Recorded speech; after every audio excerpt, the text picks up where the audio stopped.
To be the greatest of all time, you have to work harder than everyone around you, especially as a woman.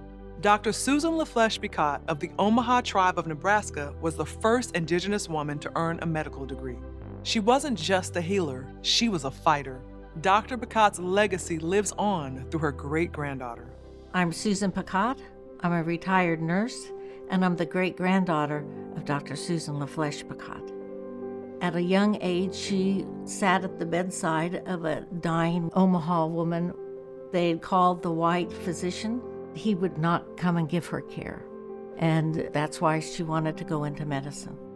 Initially, she was treating people in this house and throughout the whole reservation. As her practice grew, she needed something bigger, and so she established a hospital. She was so much more than just a physician. She was a great advocate, social reformer, and a teacher.